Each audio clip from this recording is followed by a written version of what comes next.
Yes, thank you very much for these two first talks. Very good and very informative. We are now moving on to data management, and to present this very important topic, we have Chiara Fanciullacci, I hope I pronounced it somewhere correct, who is the leader of the clinical trials unit at the same organization as Paula is working at, Fondazione Don Carlo Nocci Ondos.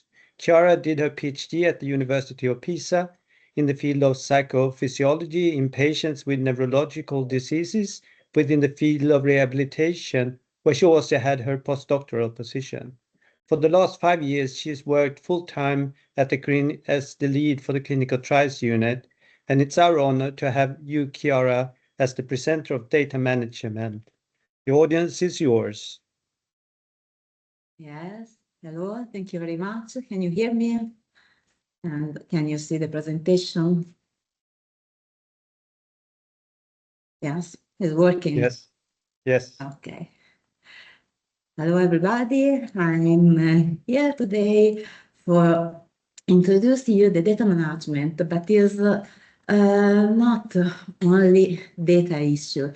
I think is a more complex process that involve from the ethical assessment to the data, of course, management and control, and to all publishing and open science. So I'd like to start from the real starting questions, that is, how are data acquired?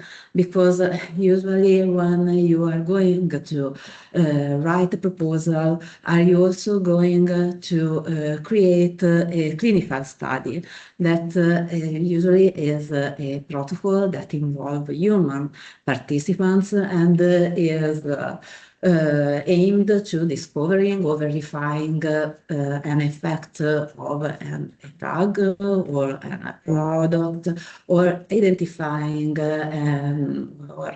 any adverse event, or assessing safety or efficacy of the product, drug, or the rehabilitation treatment, for example.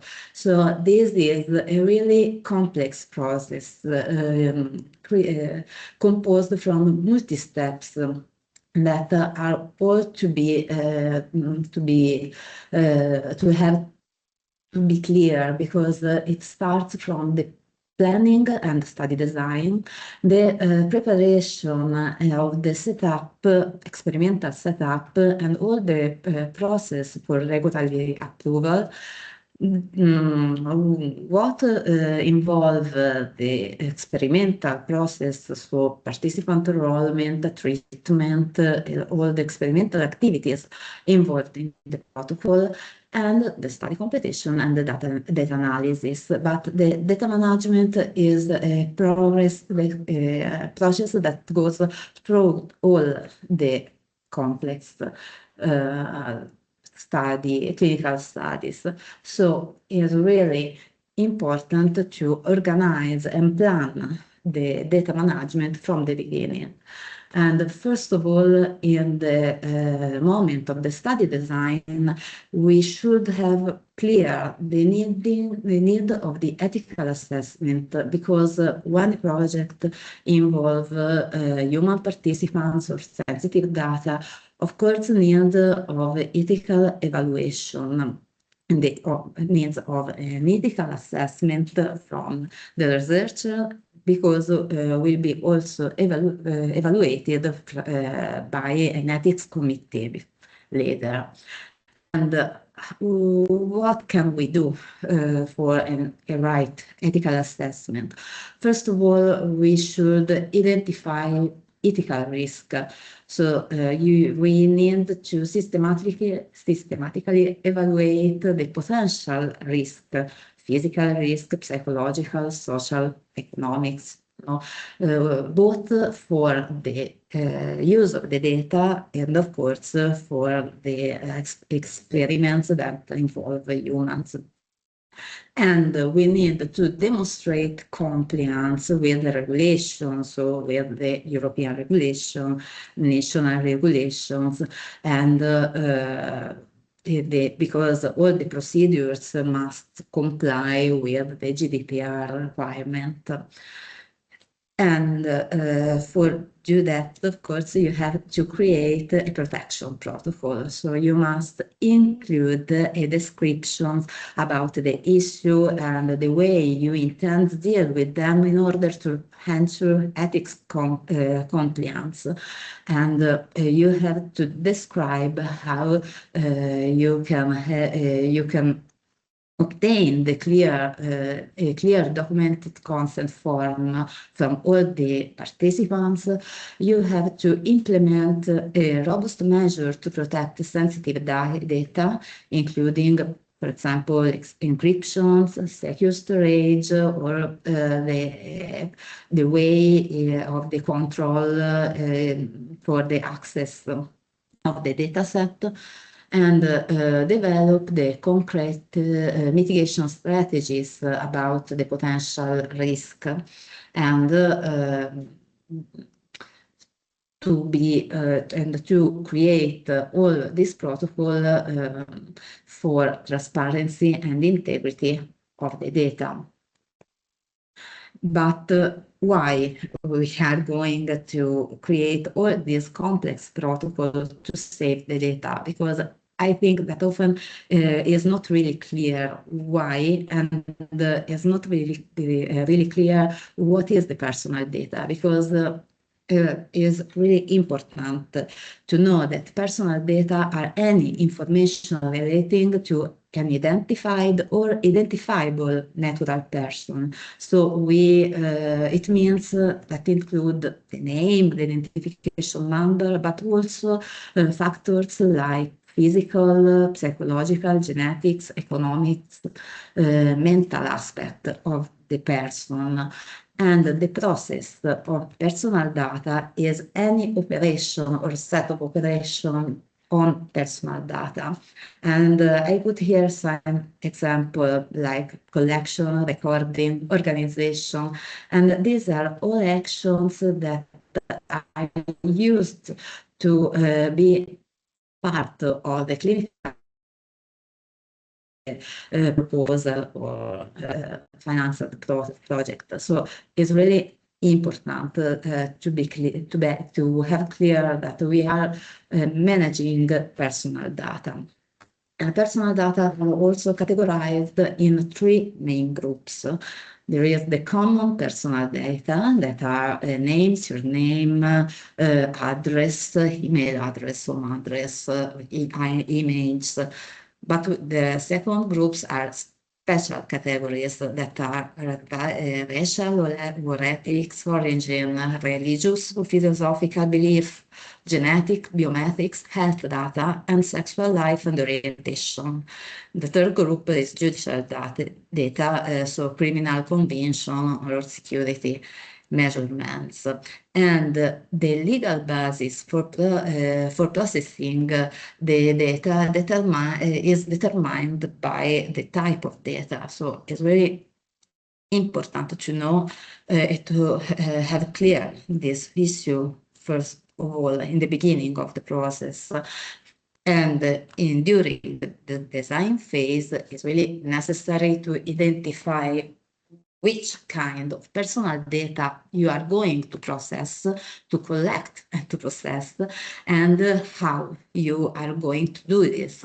So you have to describe the data process and also the methods you are going to use. And is needed to perform and to carry out a risk assessment of the processing activities. And if needed, you have to create the data protection impact assessment in agreement with GDPR regulation. Moreover, it's really important to define the privacy rules of the various participants to their activities, because it is important to describe very well which is the role of each participant, which is the way is going to collect data and manage that data. So sorry. The data management is going, as we said before, go through the process, and actually it includes three main actions because is the data acquisition, so the first step of data collection and data entry in usually shared, and we have to structure the data acquisition and the data collection with a pseudonymized procedure in order to protect the participants and maintaining both the integrity but also the accessibility of the other participants that are involved in the protocol. The data analysis, that is the time frame where you analyze and interpret the data, and it also has to be well described, also because formally you should treat the data only only in line of what you have described before. So you should be really straight in this way.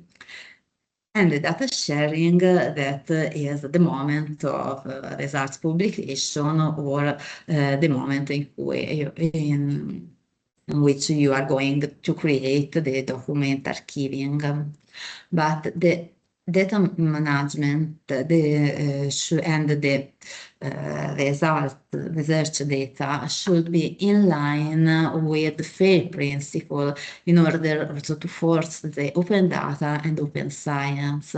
So it should be findable. So we suggest to assign persistent identifier to the dataset using standardized vocabulary and register and store the data in searchable catalogs. They must be accessible, so the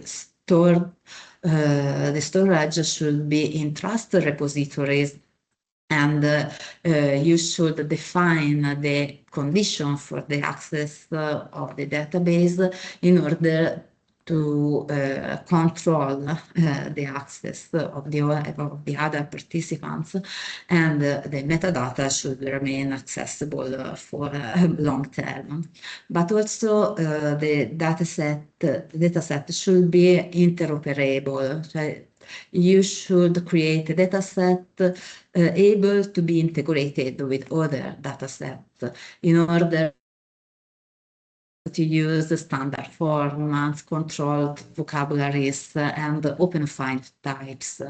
Also because it has to be reusable, and we have to enable future research to understand and verify your dataset and also your process of data analysis and control also your results. And the research data must be in conformity with GDPR principle. Is really important to use and process data with the correct legal basis and be in the legitimate purpose, and collect data under data minimization principle, because you need only a few group of data. You don't need for the specific procedures all kind of data and all kind of information. You collect and store only what you need. Also, because the data management must comply with transparency, fairness, accountability, because actually it exposes you to criminal liability. So it's really important to be in conformity with that. And regarding the data sharing, the ERC and Marie Curie programs imposed a sharing requirement requirement, really in order to increase the quality and efficiency of the research and improve the advancement of knowledge and innovation. So is suggestible to, it's not suggestible, actually is mandatory to publish in open access peer review and use certificate repositories for store your data. And regarding the data sharing, you should store it in trusted repository as often as possible, of course, respecting ethical and legal constraints. And you should use a persistent identifier in order to enable the discoverability of your study. And I think that is really important to improve the use of the open science using a digital repository. So using storage that can be maintained for long term and they can be accessible for a long life after the protocol. You should use an open source software like Python R, and because it makes enable a transparent analysis from also other researchers, and we should improve continuous training and like workshop webinars, because researchers has to be well formed, formed about these issues. Of course, the document that explain and describe all this process is the data management plan. That is a mandatory requirement for the DRC and Marie Curie program, and it required to be submitted within 6 months of grant start. This is a living document. It needs to be updated during the protocol, during the life cycle of the project, because here because it describes it involves outlines the data description, and here you have to describe which the procedures for data acquisition, which kind of data you are going to store, and how and where you are going to do it.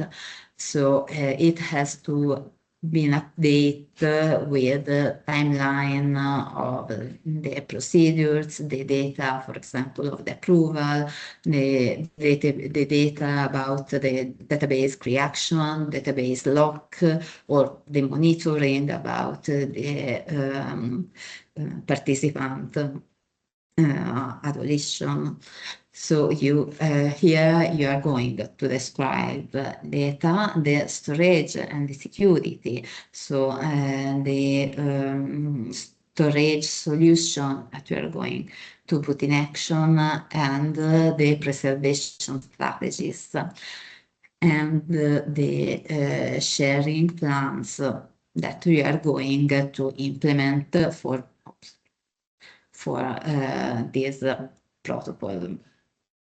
So, yes, thank you. Thank you, Chiara, for this very exhaustive presentation. We are going to have a Q&A for you right now. So are the participants would you like to ask anything in the chat to Chiara Fanciullacci? Okay, so I have a query for you. So what you have been describing us all the steps and rules that we should follow, but can you just streamline what ethical consideration guide your decision or the researcher decision about data sharing with external collaborators, provided that the patient's privacy and autonomy to participate in a study is safeguarded? Yes, of course, we to put in action or a clinical study, we need a specific process to regulatory authorization, because we have to, first of all, create a protocol and ask for authorization to ethics committee. And here we are going also to explain the way in which the participant will be enrolled, how we are going to explain them the procedures of the experimentation, and the way in which each participant is really free to accept or not our study, of course. And is important to not constrain the participant to participate, and to, because usually participants are patients in the hospital, or patients that needs other care from the medical doctor that is used to go the clinical trial, actually, and the enrollment of the participant. So it's really important to explain him that he is not obliged to participate, but the participation is free. And about the privacy between more